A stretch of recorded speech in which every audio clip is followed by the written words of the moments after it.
मोहनदरी आश्रमशाळा अल्पवयीन माता प्रकरणी खासदार भगरे आक्रमक. आश्रमशाळा भेटीदरम्यान अव्यवस्था आणि अनियमितता उघड.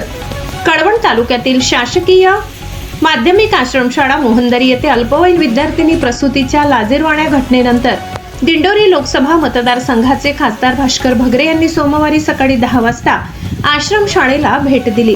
खासदार भगरे यांनी आश्रमशाळेतील भौतिक सुविधांची प्रत्यक्ष पाहणी केली असता शाळेची दुरावस्था आणि अनियमितता याबाबत प्रचंड नाराजगी त्यांनी व्यक्त केली. भेटीदरम्यान शाळेचे मुख्याध्यापक उपस्थित नसल्याचेही खासदार भगरे यांच्या निदर्शनास आले.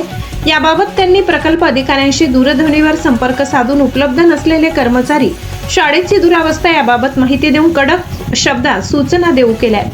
यावेळी उपस्थित सामाजिक कार्यकर्ते संतोष देशमुख, स्थानिक नागरिक, आदिवासी रावण साम्राज्य संघटना, आदिवासी जयश संघटना, आदिवासी रावण किंग फाउंडेशन यांनी देखील आश्रमशाळेच्या व्यवस्थेबाबत मोठ्या प्रमाणात तक्रारी मांडल्या. यावेळी गिरणा न्यूज नेटवर्कशी बोलताना खासदार भास्कर भगरे यांनी या गंभीर प्रकरणाची सखोल आणि निष्पक्ष चौकशी होणे आवश्यक असल्याचे सांगितले. गिरणा न्यूज नेटवर्कसाठी मुख्य संपादक चेतन हिरेसह पुंजाराम खांडवी. आश्रमशाळे प्रकरणी जी दुर्दैवी घटना घडली आहे या संदर्भात प्रत्यक्ष पाठपुरावा खासदार भगरे साहेबांनी केलेला आहे. भेट घेतली आहे. सर, आपण आज सकाळी 13 तारीख आहे. आज तर आपण आश्रमशाळेची कामं केली. तर काय निदर्शन असेल? मागच्या आठवड्यामध्ये शासकीय आश्रमशाळा मोहनदरी या ठिकाणी दुर्दैवी घटना घडली. अशी घटना घडायला नको होती, ती घडली. त्यानिमित्ताने आश्रमशाळेची पाहणी केली असता या परिसरात सकाळी 9:30 वाजेच्या जवळपास आलो आणि आल्यानंतर पहिल्यांदा मी मुलांच्या वसतिगृहामध्ये गेलो. गेल्यानंतर त्या ठिकाणी ज्या पद्धतीने मुलांचं दिनक्रम चालू व्हायला पाहिजे होता तो मला दिसला नाही. त्याबरोबर अस्पृश्यता मोठ्या प्रमाणात मुलं, लहान मुलं या ठिकाणी पालकांनी आणून प्रवेश घेतलेला आहे. परंतु त्या मुलांच्या दृष्टीने गरम पाणी असेल किंवा ज्या सुविधा त्यांना मिळायला पाहिजे त्या मला दिसलेल्या नाही. त्याचबरोबर इमारतीची पाहणी केली असता 7-8 वर्षापूर्वी इमारतीचं काम झालं आहे आणि आज जर बघितलं एक 5-25 वर्षापूर्वी इमारत तयार झाली अशा पद्धतीचं बांधकाम इमारतीचं झालेलं आहे. म्हणजे अक्षरशः इमारतीला बाहेरून बुरशी आलेली आहे. आतमध्ये बघितल्यानंतर वर्गामध्ये काही खोल्यामध्ये पाण्याची गळती होते आणि ज्यावेळेस प्रचंड पाऊस सुरू होतो 2-2, 3-3 महिने, त्यावेळेस त्या वर्गामध्ये किंवा त्या खोलीमध्ये राहणंसुद्धा किती अवघड होतं असे याची कल्पना त्याच्यावरून मिळते. म्हणजे प्रॉपरली बांधकाम विभागाने याच्याकडे लक्ष दिलेलं नाही. त्याचबरोबर मुलींच्या वसतिगृहामध्ये गेल्यानंतर थोडंसं स्वच्छतेच्या बाबतीमध्ये आता मुलीच स्वतः बऱ्यापैकी घर सांभाळण्याची समय असते त्यामुळे करतात. थोडंसं बरं वाटलं.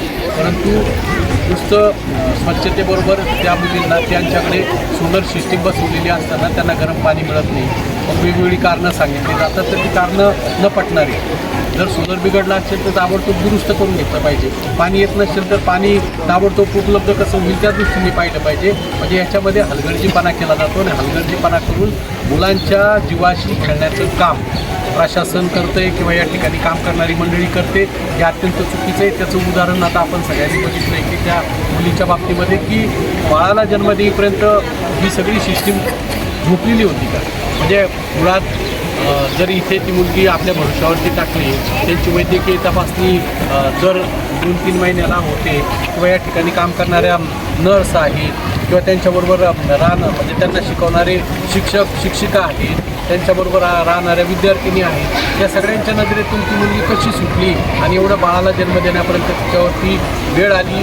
या गोष्टींची कुठेतरी चांगली चौकशी झाली पाहिजे आणि जे दोष असतील त्यांच्यावरती कठोर कारवाई झाली पाहिजे. अशा प्रकारची मागणी मी मागे आयुक्तांकडे केलेली, आजही या निमित्ताने परत करणार आहे. कारण ह्या घटना घडणं म्हणजे आदिवासी बांधवांच्या जीवाशी खेळण्याचा हा प्रकार आहे आणि तो कदापि सहन केला जाणार नाही हे या निमित्ताने मी सांगतो.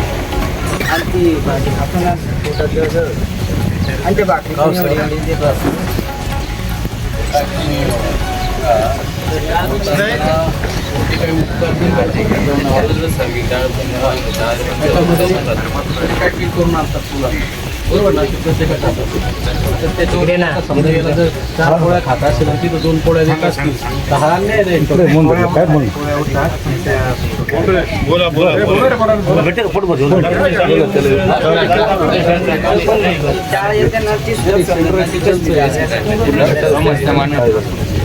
पण तिथं पुरवठा कोण करायला येतो आपल्याकडे.